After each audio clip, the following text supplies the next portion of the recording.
बस मुझे औरत समझ लो, तुम बस मुझे औरत समझ लो, इतना ही काफ़ी है। नहीं चाहिए ये एक दिन का सम्मान, चाहिए तो बस हर निगाह में अपने लिए वो मान सम्मान जिसकी मैं हकदार हूँ।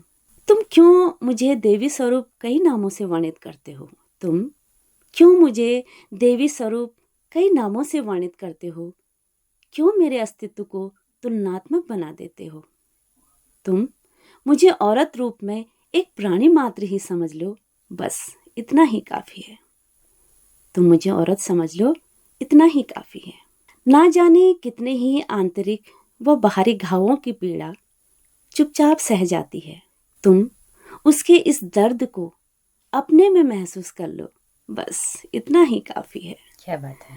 तुम बस मुझे औरत समझ लो, इतना ही काफी है। जन्म से लेकर अपने जीवन के अंतिम सांस तक, जन्म से लेकर अपने जीवन के अंतिम सांस तक ना जाने कितने ही किरदारों को हंसकर निभाती है।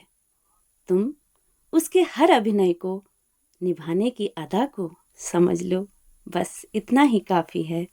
तुम बस मुझे औरत समझ लो, इतना ही काफी है। वाह, बहुत सुंदर, बहुत ही खूबसूरत एहसास वाली कविता है। नमस्कार दोस्तों, आप हैं सोनिया आर्या जी, जो कि एक गायिका हैं, कवित्री हैं। आप सुन रहे हैं दोस्तों उत्तराखंड मुक्त विश्वविद्यालय का कम्युनिटी रेडियो हेलो हल्द्वानी। कार्यक्रम है स्त्री रचना के रंग हेलो हल्द्वानी के संग। और आज की हमारी रचनाकार हैं सोनिया जी, जो कि लोहाघाट चंपावत से आई हैं। योग की स्टूडेंट हैं, तो योग का प्रशिक्षण आजकल चल रहा है, तो योग में की सेमिनार में भागीदारी करने आई हैं। तो मौके से हमने कहा कि हम स्टूडियो में आपकी कुछ कविताएं भी सुनते हैं। तो सोनिया जी, आपका बहुत बहुत स्वागत है पहले तो हमारे स्टूडियो में। बहुत बहुत धन्यवाद मैम आपका। जी। और सुनीता मैम, आपका भी धन्यवाद कि आपने थोड़ा सा समय आप हमारे लिए निकाला, क्योंकि हम तो यहाँ 10 दिन की कार्यशाला के लिए आए थे, बट आपने हमें ये सुनहरा अवसर दिया, इसके लिए आपका तहे दिल से आभार, धन्यवाद। बिल्कुल।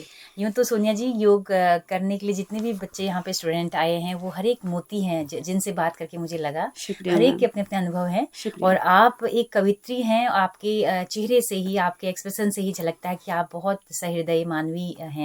तो क्योंकि कवि का दर्जा बहुत ऊंचा होता है, तो वो उसके नेचर में भी दिखना चाहिए, जो कि मुझे आपको देख के बहुत अच्छा लगा। और पहाड़ से आप हैं, आपने बहुत सुंदर न्योली इससे पहले अभी सुनाई। मैं चाहूँगी हमारे लिसनर्स को अभी भी आप सुनाएंगे कुछ समय बाद। तो हम कविताओं से शुरुआत करते हैं। सबसे पहले बताइए कि कविता कवि बनने का फितूर कहाँ से आया? क्या परिस्थितियों ने कवि बनाया? कैसे कलम उठाई? क्या थे वो हालात? जी, धन्यवाद सुनीता जी। पहले तो आपका बहुत बहुत धन्यवाद कि आपने हमें, मुझे, मेरा मानना ये है कि ये एक नज़रिया है, आपका वो नज़रिया था, तो इसीलिए शायद मैं अभी इस स्टूडियो में आपसे बात कर रही हूँ, वरना इतने अनगिनत बच्चे थे, तो उनमें से मैं आपके समक्ष बैठी हूँ, तो ये आपका नज़रिया है।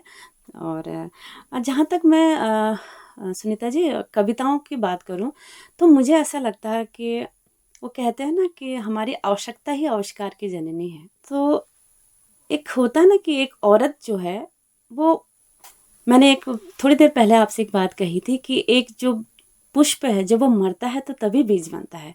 कहने का तात्पर्य यह है कि एक औरत जब औरत बनती है तो उसे कई चीज़ों को मार करके औरत बनना होता है। तो ये बात थी। तो कहीं ना कहीं मुझे ऐसा लगता है कि अगर कोई लेखक अगर है, तो एक तो देखिए लेखक भी कई उसकी रूपरेखा हो सकती है। वो हो सकता है वो समाज के अंदर में छिपी हुई बुराइयों को, अच्छाइयों को बाहर निकालता है।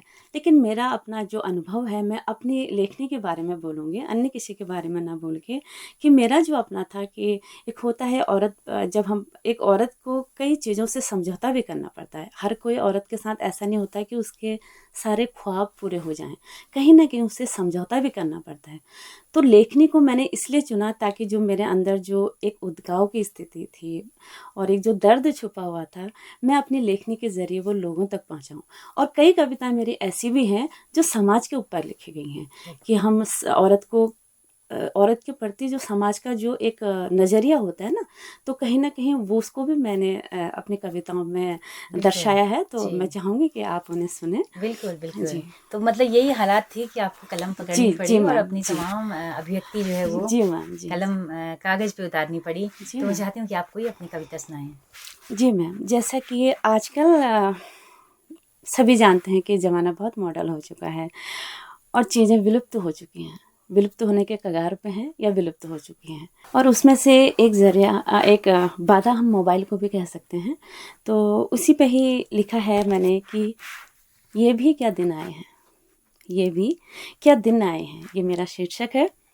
क्या बात है। कि मन नहीं लगता अब, जाने कैसे दिन आए हैं, सपने नैनों में नहीं सस्ते अब, जाने कैसे दिन आए हैं। क्या बात है।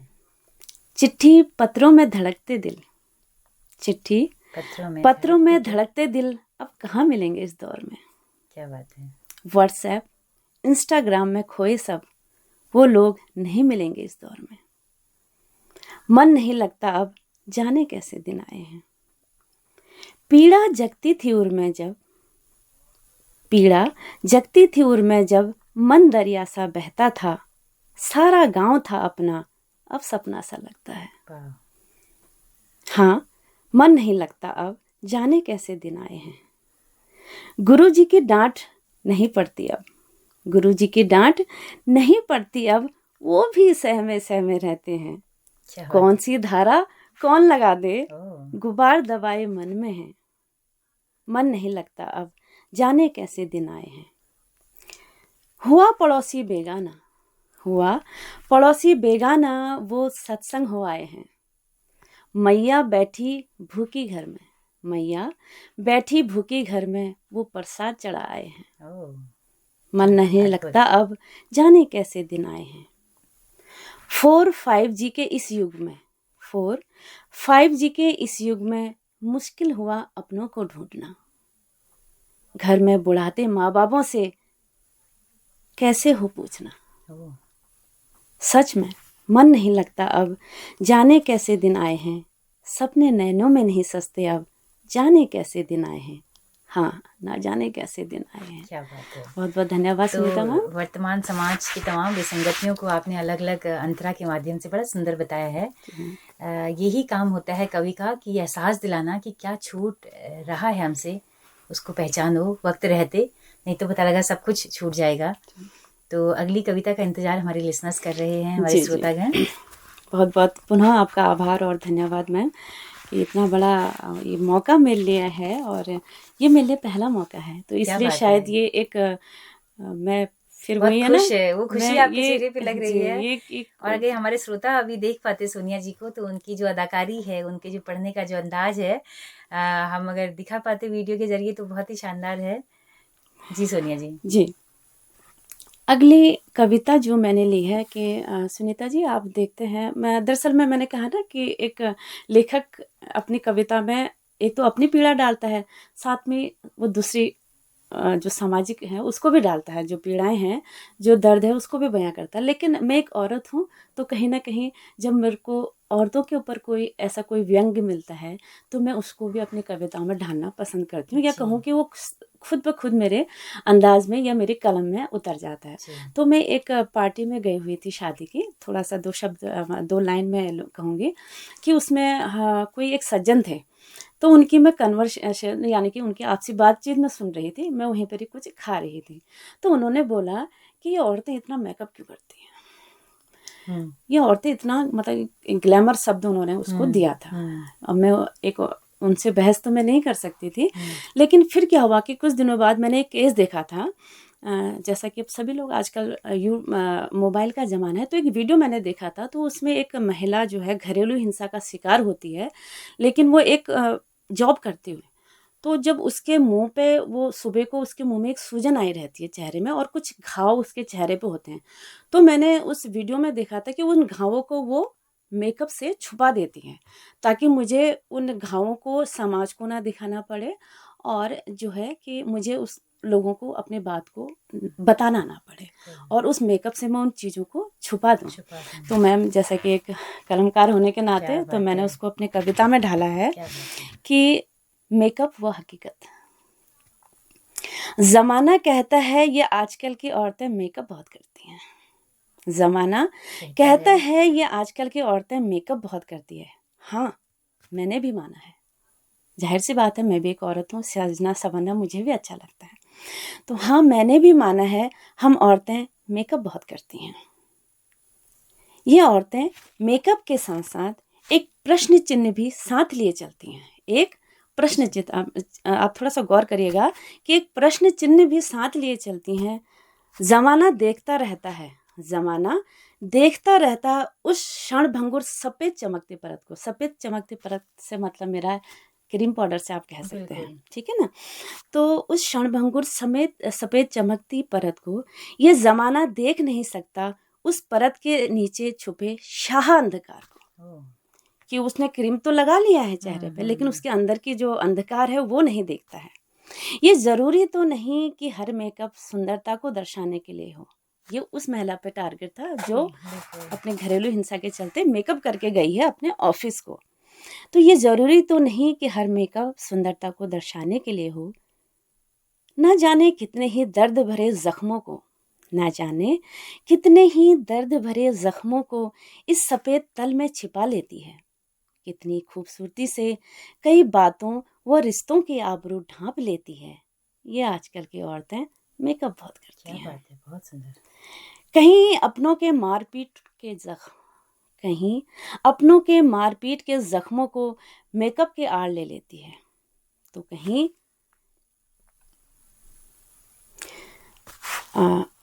माफ़ी चाहूँगी थोड़ा सा कि इस सुनहरी जो परत है, इस सुनहरी परत से चेहरे से ओझल कर लेती है। जितने गहरे घाव उतने ही तह दर तह सफ़ेद चादर। कहने का तात्पर्य यह है कि वो जो घाव होता है तो वो हल्के मेकअप से तो जाएगा नहीं, तो उसके लिए उसको एक नहीं बल्कि कई लेयर उसको अपने क्रीम की लगानी पड़ेगी। तो वहीं पर ही मैंने देखा था कि इस सुनहरी परत से चेहरे से ओझल कर देती है कि जितने गहरे घाव उतने ही तह दर तह ये सफ़ेद चादर से चेहरे की बेबसी को ढांप लेती हैं। ये आजकल की औरतें मेकअप बहुत करती हैं। क्या बात है, बहुत सुंदर।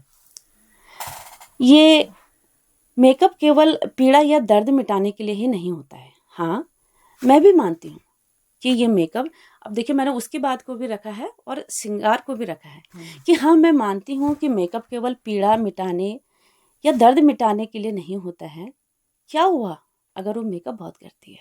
अब ये उन पुरुष वर्ग के लिए था जो एक कह रहे थे कि इतना क्यों करती हैं, कि क्या हुआ अगर वो मेकअप बहुत करती हैं, ये उसकी काया को एक नया आयाम भी तो देती हैं। बिल्कुल, वो खुश रहना जानती हैं, अपनी खुश मिजाजी से आगे बढ़ना जानती हैं। वो जानती है इस मेकअप के सहारे ज़माने को अपने अंदर के भाव का आंकलन ना करने देगी। जीवन से जुड़ी कई छोटी बड़ी परेशानियों को वो इस सफ़ेद चादर से ढांप लेगी। हाँ, ये आजकल की औरतें मेकअप बहुत करती हैं। ये आजकल की औरतें मेकअप बहुत करती हैं। बहुत सुंदर बहुत सोनिया जी, धन्यवाद। बहुत सुंदर। सोनिया जी, एक पक्ष ये भी है ना कि अगर महिला अपने को साज संवार के ना रखे, अपने को मेंटेन ना रखे, तो जी कभी मैम। भी रिजेक्ट कर दी जा सकती है। बिल्कुल मैम। वो कभी भी किसी की जिंदगी से उसको एक जूठन की तरह उतारा जा सकता है या कुछ भी हो सकता जी है ना। बिल्कुल, आपकी बातों तो का उम्र सम्मान। जब बढ़ती है तो ये सब चीज़ें भी बहुत ज़रूरी हो जाती हैं कई बार। ये उम्र बढ़ने के साथ हम लोग महसूस करते हैं, जब हमको भी खुद का चेहरा फीका लगने लगता है तो हमें लगता है कि चलो एक बिंदी लगा लें, चलो ये कर लें। तो एक तरफा नज़रिया नहीं हो सकता है। पीड़ाएं छुपाने वाली जो बात है, आपने एक केस दिखा, लेकिन ऐसे सैकड़ों केस होंगे। ये जाहिर सी बात है, ये होगा ही होगा। तो क्योंकि हिंसा हमारे वहाँ बहुत ज़्यादा है, हमारे भारतीय समाज में भी महिलाओं के साथ में। जी। तो अच्छी कविता, अच्छा विषय आपने चुना कविता के लिए। तो अगली कविता मैं चाहती हूँ सुनाएं आप। जी जी मैम, अभी मेरे पास ज़्यादा तो कुछ नहीं है, बस हाँ एक जब हमारा, जैसे कि सभी लोग जानते हैं कि कोरोना ने हम हर किसी को बहुत कुछ सिखा दिया है और उसको अपनी जो पहचान है वो हो चुकी है कि वो क्या है इस धरती पे। तो लेकिन जब वो कोरोना पीरियड जा रहा था और एक नई खुशी की लहर आ रही थी कि अब हम बच गए हैं या अब हमें एक जीने की उम्मीद जग चुकी थी, उसी पे था कि ये दर्द भरा साल अब जाने को है। दर्द भरा साल अब जाने को, ये उस टाइम की है जब कोरोना थोड़ा हल्का हो रहा था और लोग एक उम्मीद जोड़े बैठे थे कि अब हमारे साथ प्रभु की कृपा से कुछ गलत नहीं होगा।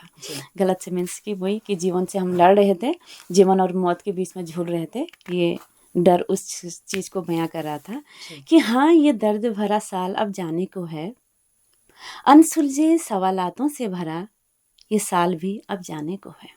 सवालात देखिए, कई आदमी अपने आप को एक कटघरे में खड़ा कर दिया था उसने उस दौरान कि ना जाने कितनी ही आशाओं व उम्मीदों पर मायूसी की मोहर लगाकर, हाँ, ये दर्द भरा साल अब जाने को वाह। है। नकाब में भी लोगों के कई असली चेहरे दिखाता हुआ। आप जानते हैं कि उन दिनों मास्क पहना हुआ था, लेकिन वो असलियत बयां कर रहा था कि कौन तुमसे कितनी दूरी बनाना चाहता जी है। तो उसी बिल्कुल पर लिखा बिल्कुल, था क्या बात कि है। नकाब में भी लोगों के कई असली चेहरे दिखाता हुआ, इंसानों में इंसानियत का बचा हुआ अंश दिखाता हुआ। हाँ, ये दर्द भरा साल अब जाने को है। अपनेपन के दिखावे के शोर में, अपनेपन के दिखावे के शोर में खामोशियों की चीख सुनाता हुआ, कौन अपना कौन बेगाना, रिश्तों में सवाल या निशान लगाता हुआ। वाह। हाँ, ये दर्द भरा साल अब जाने को है। चारों तरफ डर और भय का खौफ दिखाकर, चारों तरफ डर और भय का खौफ दिखाकर, पाक साफ दृष्टिकोण को असमंजस्य भरे नजरिए से, मतलब देखिए हम एक होता ना कि हम नजरें तो रख रहे हैं, साफ है, लेकिन अब उसकी अपनी वो है ना, मतलब कि जाए ना जाए कहीं वो, मतलब उसको छूने से पहले वो असमंजस्य की भाव जो था बिल्कुल उसके बिल्कुल दिमाग में, बिल्कुल। कि असमंजस्य भरे नजरिए में बदलता हुआ। हाँ, ये दर्द भरा साल वाह, अब जाने जाने को को है। है। क्या बात बहुत है। बहुत आभार एवं क्या बात धन्यवाद है। मैम।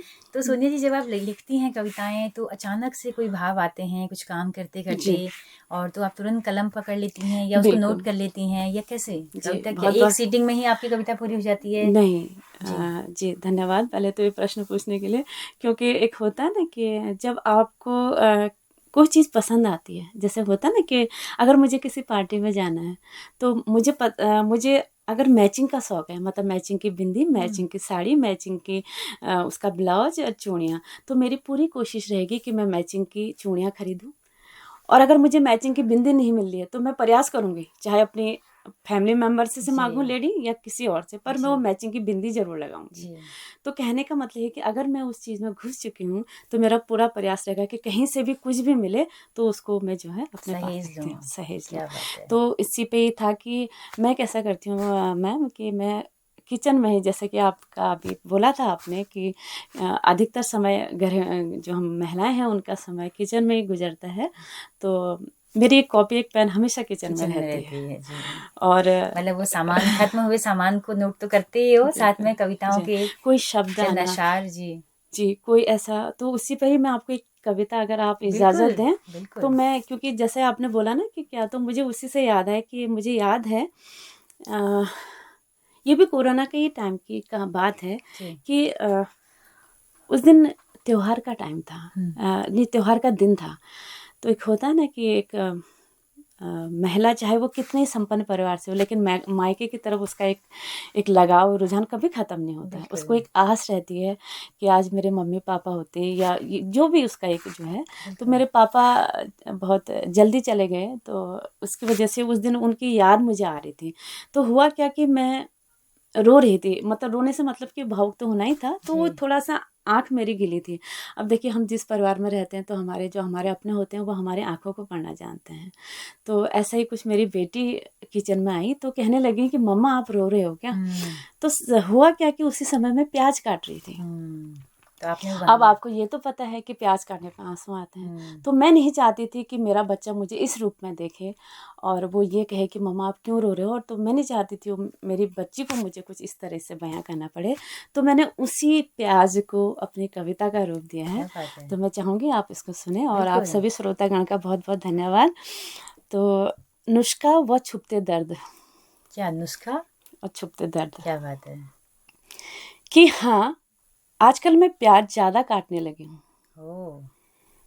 अपने अधूरे ख्वाबों की चुभन, उम्मीद भरे सपनों का होता देख तर्पण, इन सब गमों को भुलाने का नुस्खा अब मैं ढूंढ चुकी हूँ। ओ। हाँ आजकल मैं प्याज ज्यादा काटने लगी जी, मैं। बहाने तो बहुत बनाए, आपने भी बहाने बहुत बनाए होंगे कि कहते नहीं कि जब आप प्याज काटो आप मानो, जैसे यही मेरी कविता में एक बयां किया हुआ है कि जब हम कुछ रोते हैं तो कहते नहीं तिनका चले गया, लेकिन कभी ये नहीं कहते कि हम रो रहे हैं या मेरे आंखें भर आई हैं, हम कहते हैं कि तिनका चला गया है। कि बहाने तो बहुत बनाए हैं आंसुओं को छुपाने के, लेकिन तुम, यानी कि प्याज को मैंने टारगेट करा है कि लेकिन तुम प्याज क्या मिले, सारे बहाने ही फना हो गए। ओ। फना मीन्स आप अचूक जानते हैं अचूक। हाँ। जी, क्योंकि अब वो मुझे बहाना मिल गया ना कि जब भी मेरे को कभी भावुक होना तो प्याज का दाना पकड़ लीजिए, तो कोई भी पूछे तो यार समझ में आ जाएगा कि ये रो नहीं रही है, प्याज काट रही है, तो वहाँ पर उसके क्वेश्चन जो है खत्म हो जाएंगे। तो अब कोई पूछे भी कि क्या हुआ है, अब कोई पूछे भी कि क्या हुआ है, तो उसे कटा हुआ प्याज दिखाने में चली हूँ। ओह हाँ, आजकल मैं प्याज ज़्यादा ज़्यादा काटना। काटने लगी हूँ। ये फसाना मुझ अकेली का नहीं है, ये तो मैं बखूबी बहुत जानती हूँ कि ये सुंदर। मेरा अकेले का नहीं है, हर कोई महिला का ये दर्द है। तो भिन्न भिन्न मन की पीड़ा से हर किसी का नया अफसाना है। हो सकता है वो दर्द प्याज काटते समय किसी और वजह से हो, लेकिन दर्द तो है ना। तो इस दुखती रूह की पीड़ा को अब कलमबद्ध, यानी कि देखिए मैंने उसको कलमबद्ध किया है, तो इस दुखती रूह की पीड़ा को अब कलमबद्ध करने में चली। हाँ, आजकल प्याज में ज़्यादा काटने चली। अरे कुछ नहीं, अरे कुछ नहीं, प्याज आंख में लग गया। इस वाक्य को सुनते सुनते दर्द की असल हकीकत अब समझने में लगी हूँ। कहते हैं ना कि अरे के ना पहाड़ी में बोलते हैं कि ना वो प्याज काट बोली तब आंख में तब आंस आ रही। तो लेकिन कहते हैं ना कि दर्द के भाव आप कितने भी छुपा लें, तो हकीकत अब समझने में लगी हूँ। इन दर्द भरी भावनाओं को छुपाकर भी खुश होने में चली हूँ। हाँ, आजकल मैं प्याज ज़्यादा काटने लगी हूँ। हाँ, आजकल मैं प्याज ज़्यादा काटने लगी हूँ। बहुत बहुत धन्यवाद आपका। बहुत सुंदर, बहुत सुंदर। सोनिया जी, ये जो तमाम सारे बिंब है ना किचन के, तमाम ये सब कविता, ये सब एक स्त्री के लेखन में ही आ सकते हैं। जी मैम। है ना, मुझे लगता है कि पुरुष के लेखन में ये चीज़ें बहुत दुर्लभ आएंगी। जी। क्योंकि हम जिस चीज़ को झेल रहे होते हैं दिन भर, वही शब्द, वही शब्दावलियाँ, वो सब किचन के। ममता कालिया को हम लोग बहुत पढ़ते हैं, तो ममता कालिया की भी इस तरह की बहुत कविताएं हैं। मैं पुदीने में पिस गई, आटे में छन गई, है ना। और मैं क्या कोई रेडियो का बटन हूँ या चाट पे पड़ने वाला मसाला कि मेरे गुस्से को आप कम ज़्यादा कर दो। क्या बात तो है। बहुत सुंदर कविताएं, अगर आप पढ़ेंगे, उसकी खांटी घरेलू औरत ममता कालिया की कविता संग्रह है, तो उस पर पूरा जखीरा है इस तरह की कविताओं का।